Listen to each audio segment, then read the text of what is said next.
Hello, everyone, and welcome to the latest episode of SUGTalks. I'm Craig Dale, your host, and together with our special guests, we'll take a deep dive into the topics, challenges, and opportunities facing SAP users today.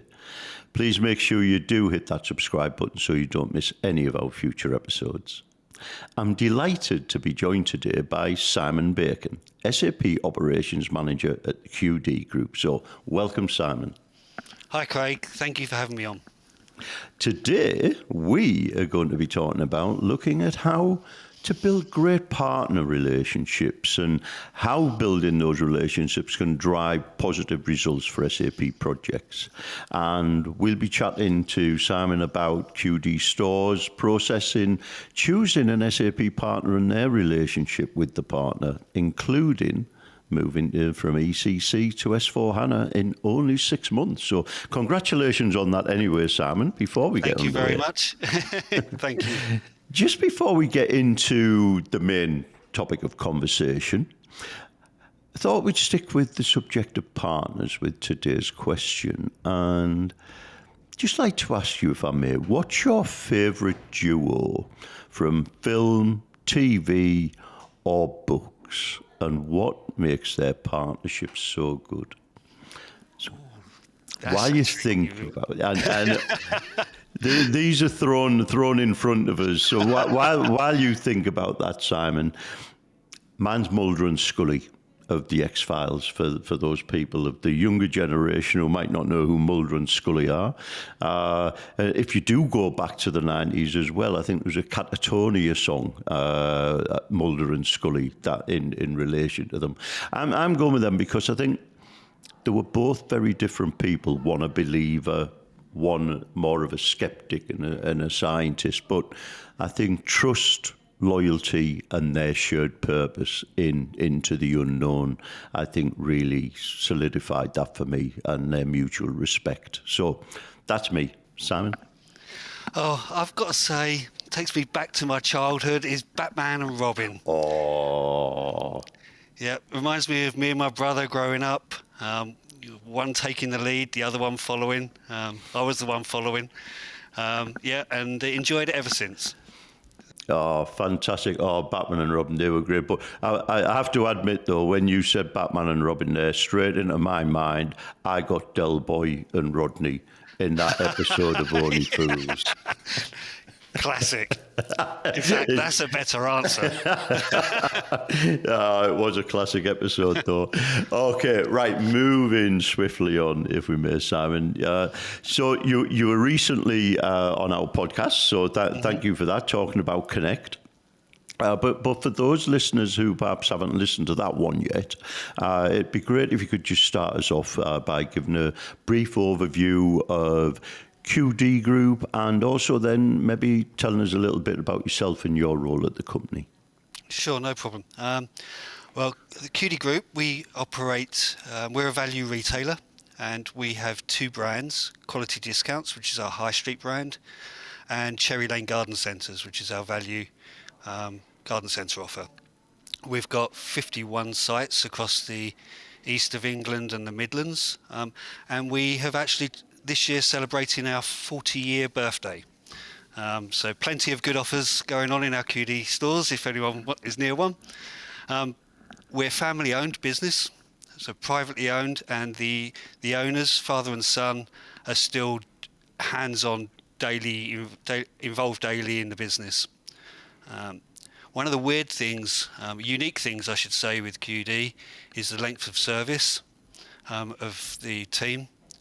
Many people that are in the that have grown up with the company and have evolved and taken up new opportunities, and it's not uncommon for length of service to be 20, 25, 30 plus years, and that's actually quite beneficial for these sort of IT projects and change management and transformation projects, because that length of service sort of encourages loyalty. There is such a deep loyalty to success for the business that when we've got something that's potentially disruptive, you've got a strong team at every level in the business that are willing to support.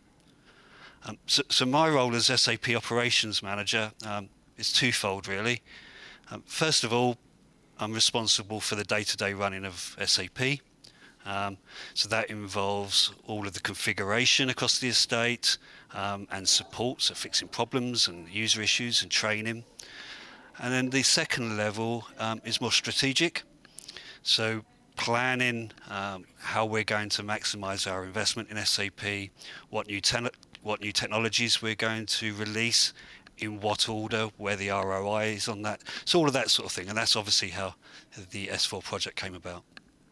Oh, fantastic! Thank you. And that's really nice to hear. Actually, that length of service from the team in QD Group, and that, I suppose, really stands you in good stead for creating those trusted relationships with external parties too.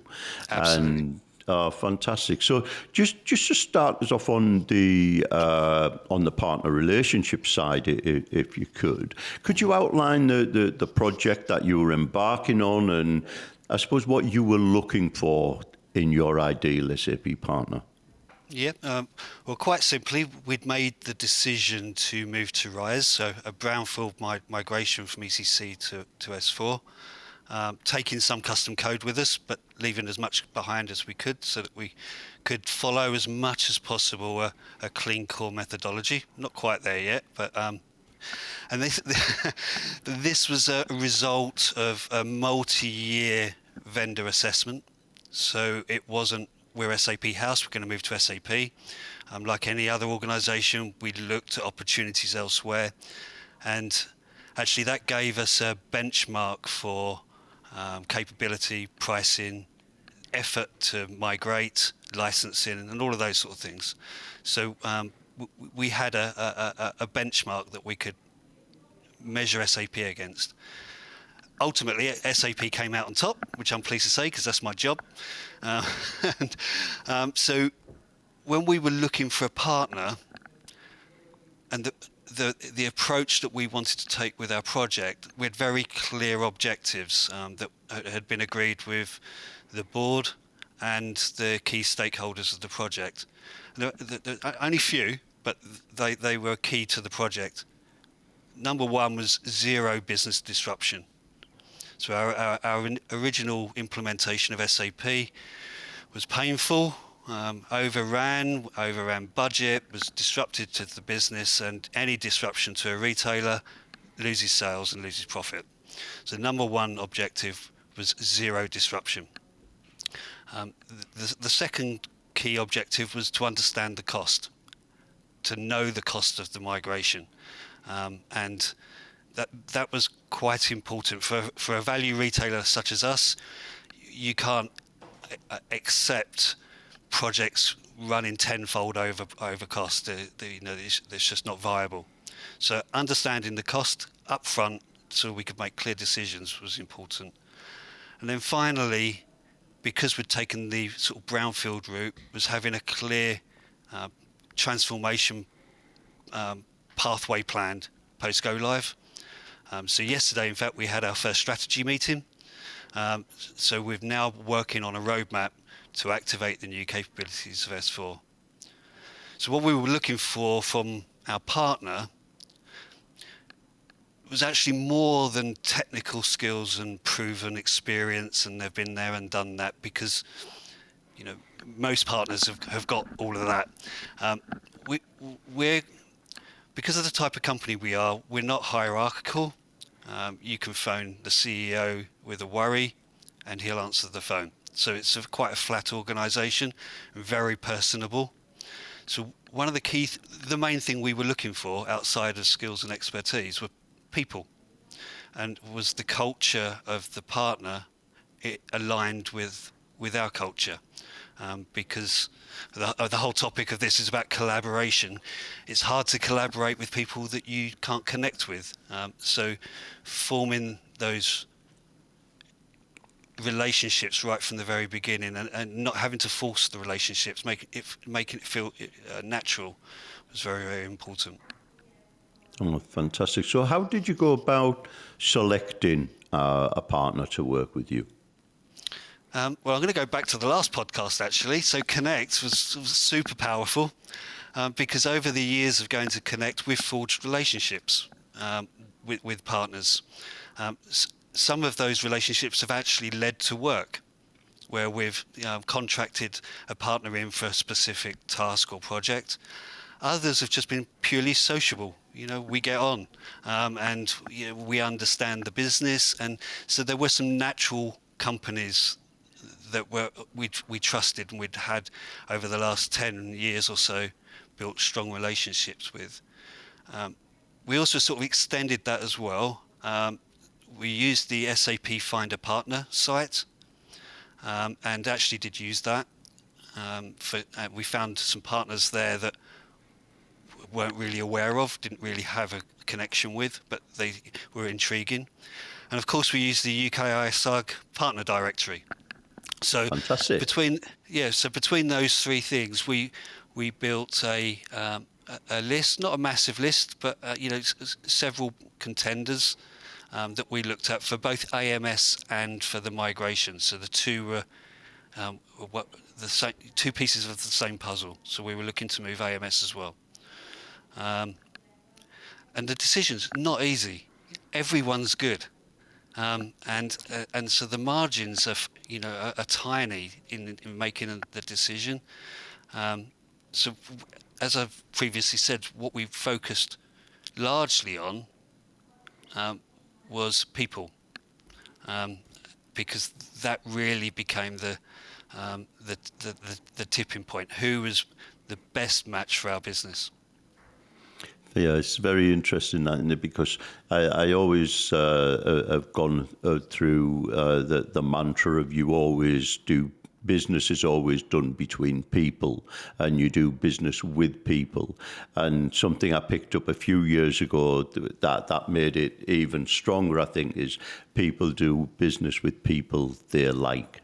And Absolutely. That's the whole thing about relationships, I think. Yeah. So, I mean, from that perspective, obviously, building professional relationships can be challenging. Is there anything your partner did perhaps initially to set the relationship up for success? Yeah. While we were going through the selection process, the final stages of the selection process, there was a particular question that we had, quite a difficult question, which I won't go into, that we really needed an answer to.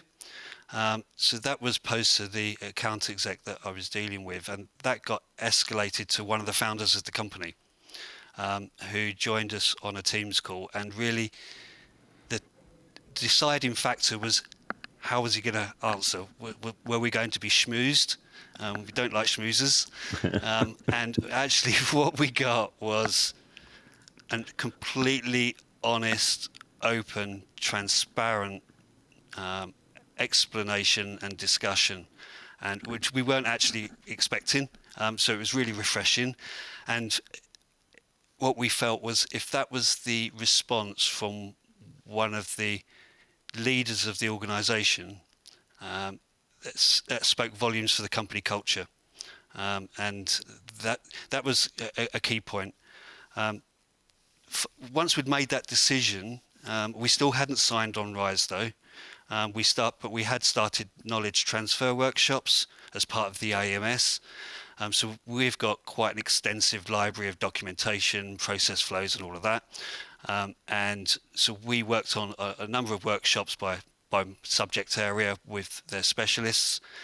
And these were the people that, in the end, we were going to be working with on the project. So we became quite close, and we got to know each other before we'd signed for Rise. And so we knew the people we were going to be working with. We knew their strengths, their weaknesses. They knew ours. And we became quite close and friendly from those early days, which was nice. And then the third and final thing, and this was the key thing really, was negotiating for the licenses for S4. As I said right at the beginning, we had a benchmark. We had a viability threshold, if you like, of what was feasible for licensing. And This was the first time I'd ever negotiated with SAP, and what a joy that is. And our partner really had our back. So did SAP, to be fair. But there were challenges. But between the three organisations, we worked through the challenges. It didn't get heated. It was pragmatic. This is the issue we need to resolve, and collectively we resolved it. But the partner was the driver behind that, and without that drive, we probably wouldn't have got to the position where we could have signed. So all of those things together gave us confidence.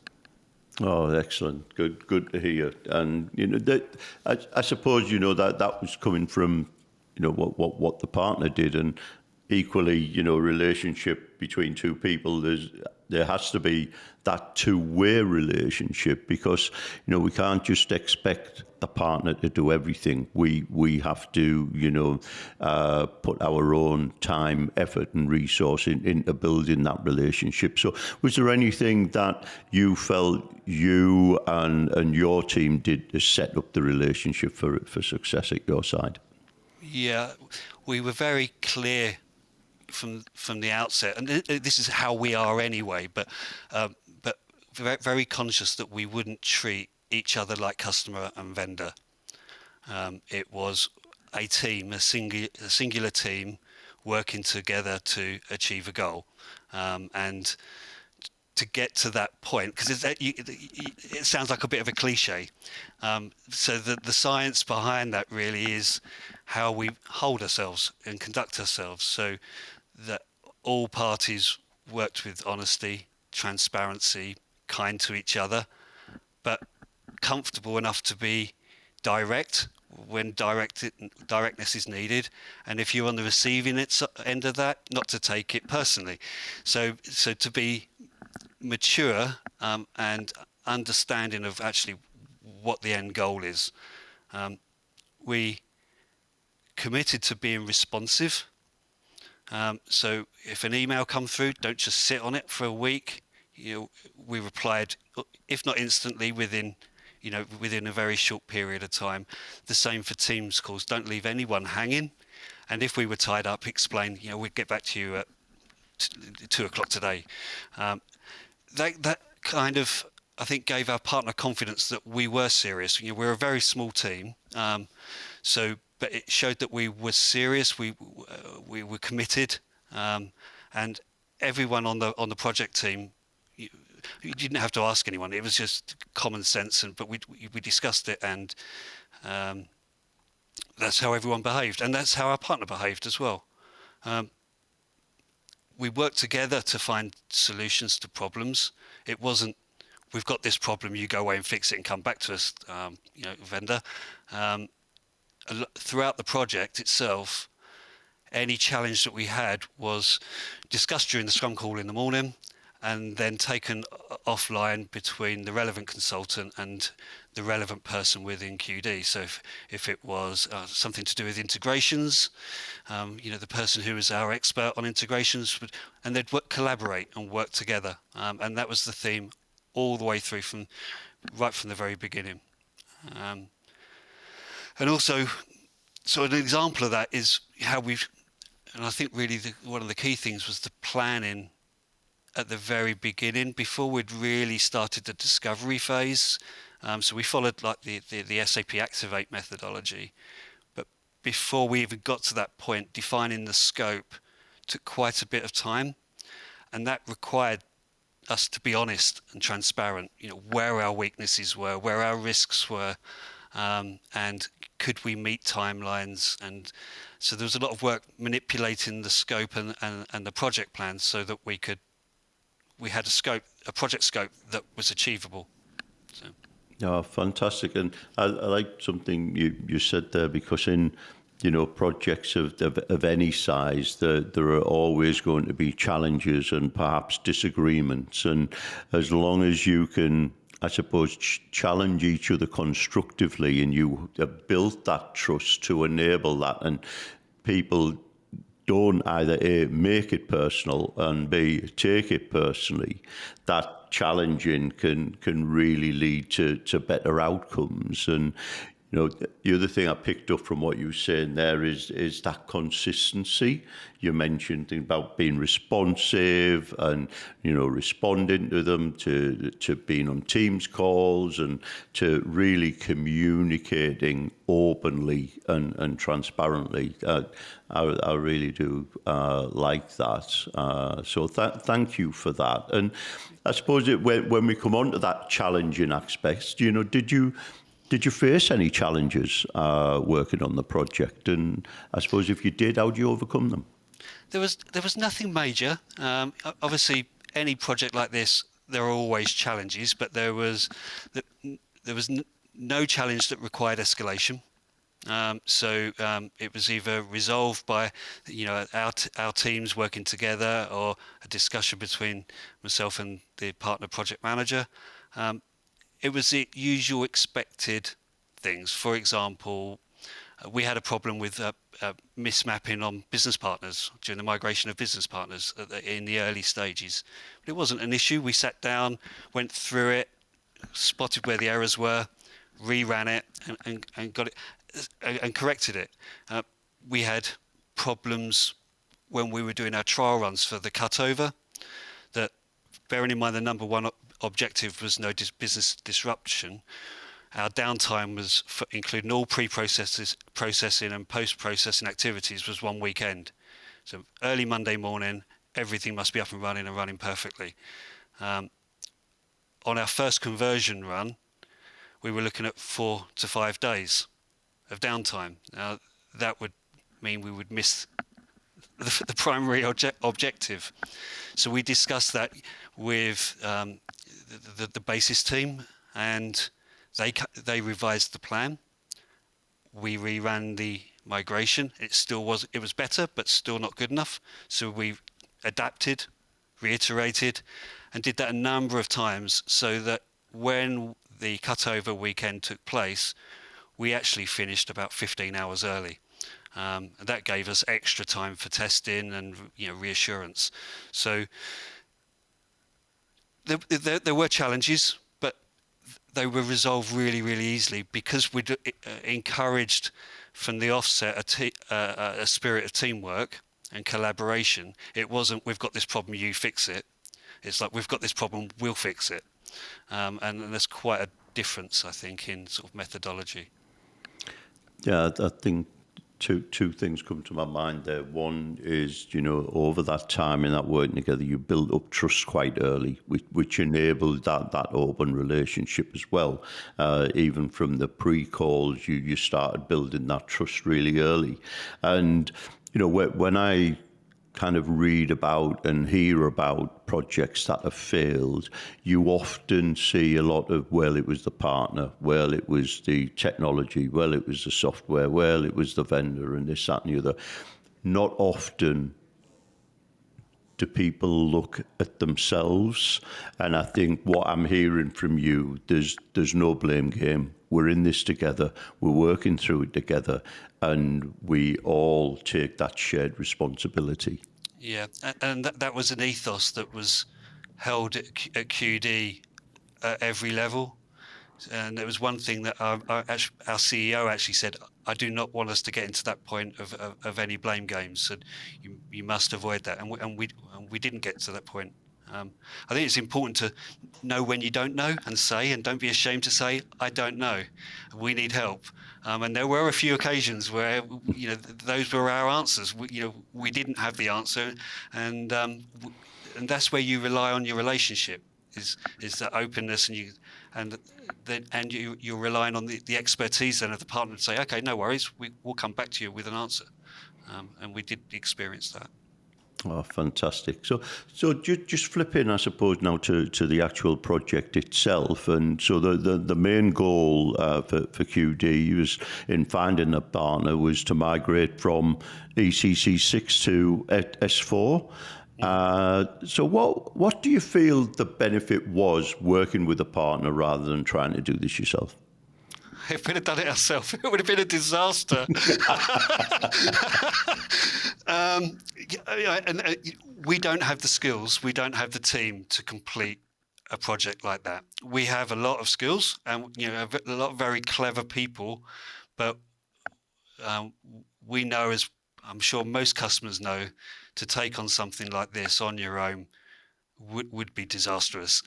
You need the experience, the expertise um, of a partner. The partners have got the war wounds, and they've learned from those battles and revised activities and plans. So, yeah, to try and do it on our own was not on our radar at all. Um, but I think the main benefit was of the partner that we chose is it felt all the way through that they were truly as invested in the success as we were. That failure would have been a personal affront to them, and that's not just to the senior leadership, to the consultants that we were working with day in, day out. They really cared, and that's what helped, that forged that relationship, because we knew we weren't just another ticket in a system. The guys we were working with cared, and they do continue to care post go live. So yeah. And so obviously a very successful project for all involved. But is there anything or any part perhaps you feel you might have done differently if you rewound it back to the beginning again? I reflect back to a keynote, I think it's from last year's Connect from AstraZeneca. If you started yesterday, you've started too late. um, and that sort of resonated in a couple of areas. And number one was archiving. We didn't have an archiving strategy, really. A couple of objects running. And so in an ECC on-premise environment, you just add more space to it and don't worry about it. And then suddenly space costs money.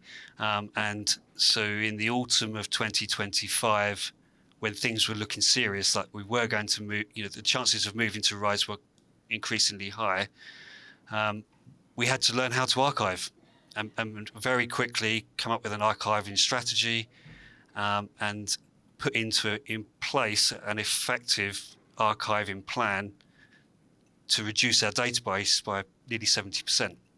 And that was a tight window because it had to be done before the migration work actually started. So much to my wife's displeasure, I was even kicking jobs off on Christmas Day and Boxing Day. It was that tight. Yeah.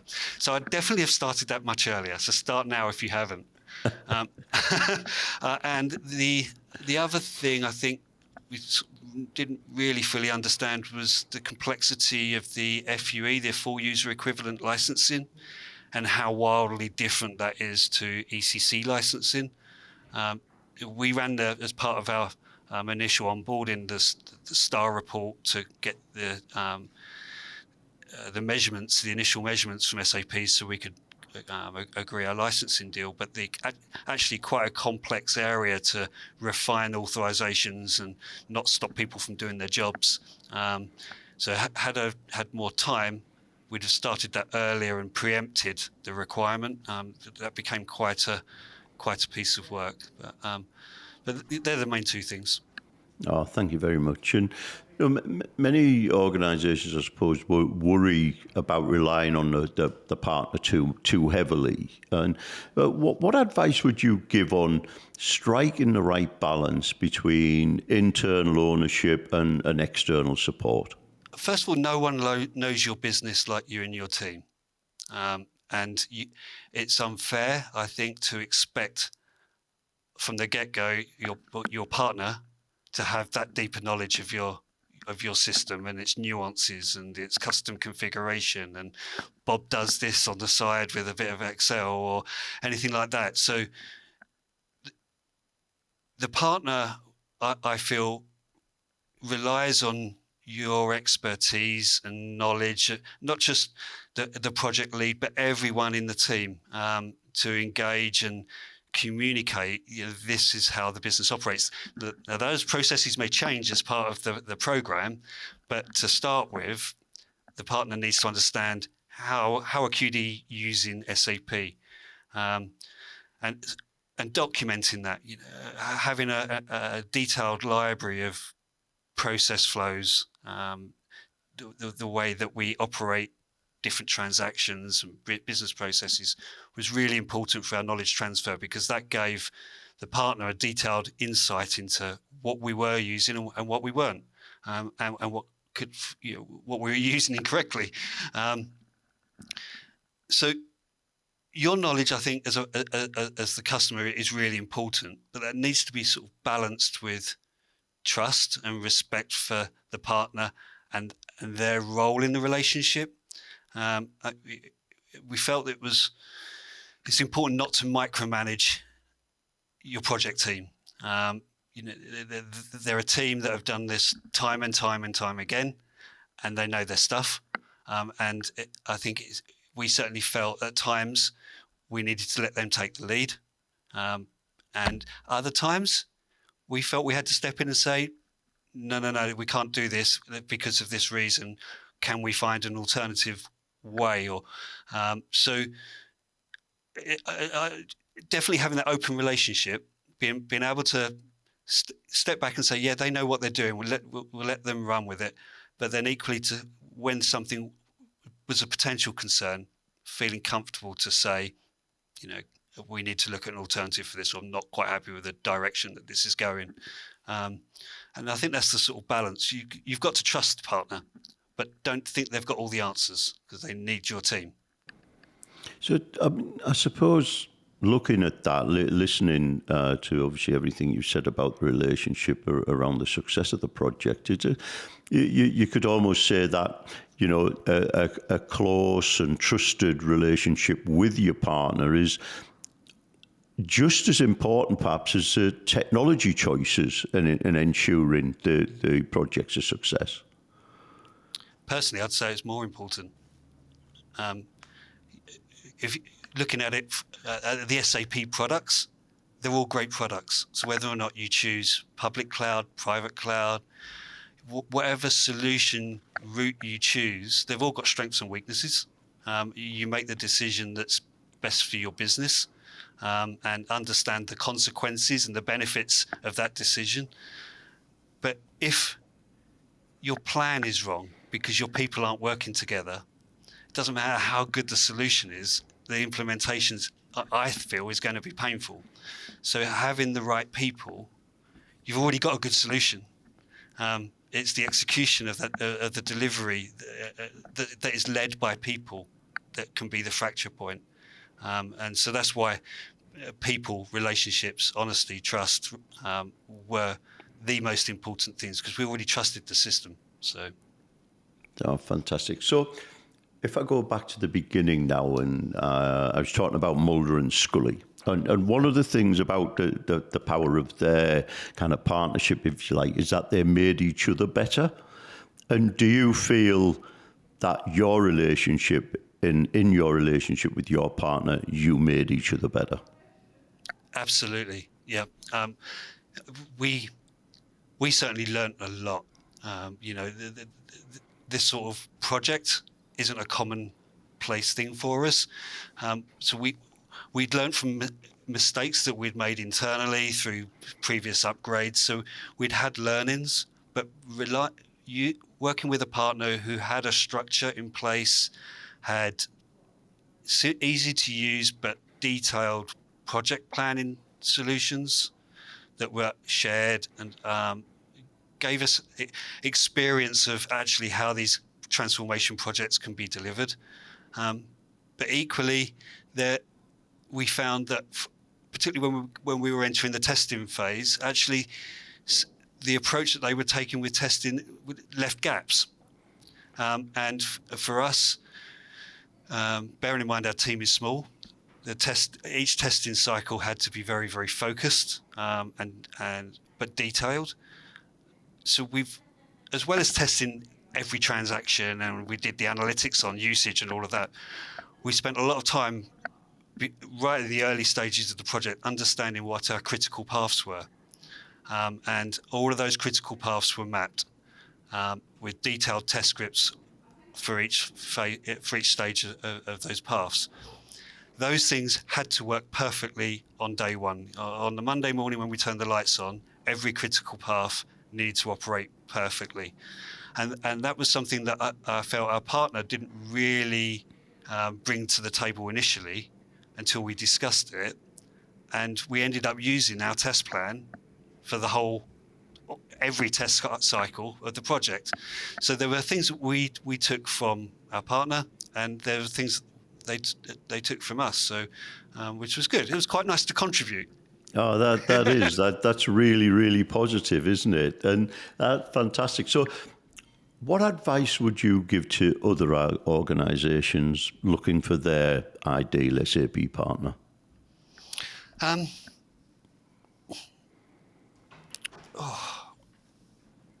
Understand your people. Understand your business. What makes you tick? What your company culture is. What your tone of voice is. That's really important. For us, as I say, we're quite a flat organisation, so the tone of voice is amiable, yet professional. So a fit with, one of the big SIs probably wouldn't have been a good fit, where it was more, more layers, more change control, more officious, if you like. And for many organisations, that's perfect because the structures are aligned. So I think company culture is really, really important. And as I say, all the partners we spoke to, they're all great. And having to make the phone calls to say sorry you've not been successful in the bid was hard because a lot of them have become friends. So it was a thing I did not like. But we made the right decision for our business, and I'm pleased we did. So. I actually like that human touch there, that you made phone calls to say, I'm sorry you didn't get the business, because that again is another positive thing. And I've seen that when we go out for tenders for Connect and things like that. And I think to keep that relationship strong, because there may be other times in the future when you're going to work with these partners, that human touch rather than just an email is important. It's a very small world, so but the nature of our business is not to be disrespectful to people, and that's what we were looking for with our partner, was just that attitude and that approach. So I'd have got in trouble if I'd have just sent an email out, I tell you. I can imagine. But Simon, as we come to a close, is there anything perhaps that we haven't covered, or any further pieces of advice you'd like to leave our listeners with? I think the only thing I'd say is the term partner. It is a partnership. It is a relationship, and like any partnership that you have in your personal life, it only works if you treat each other with respect, and don't treat each other like you're serving each other. You're working in harmony, ideally in harmony. So be kind, respectful, but don't be a pushover. Fantastic, thank you. And now I'm just going to do a bit of a shameless plug, actually, and go back to something you said earlier about how you leverage UK ISO Connect to build relationships as well. And just to say, I believe you're going to be speaking in the programme to share a bit more detail about your project and your move to S4 and Rise. Well, I knew that was being muted, but now I've just been told, so thank you for that. Oh, sorry to let the cat out the bag there. Well, we look forward to having you in the programme. Thank you very much. I look forward to it. I know we haven't confirmed these things yet, but, we will have done by the time this gets released. Well, you've just done the personal touch. You've told me face-to-face rather than sending an email. There we go. Oh, fantastic. Well, we look forward to having you in the programme, and I'm sure our listeners would love to come along and see you. So, Simon, thank you. I really do appreciate it for your time and for your insights. Thank you very much for joining me today. Thank you for having me. And to our listeners, we hope you've enjoyed the conversation and found it valuable. And please make sure that you do subscribe so you don't miss any of our future episodes. And until the next time, stay safe, stay well, and be kind.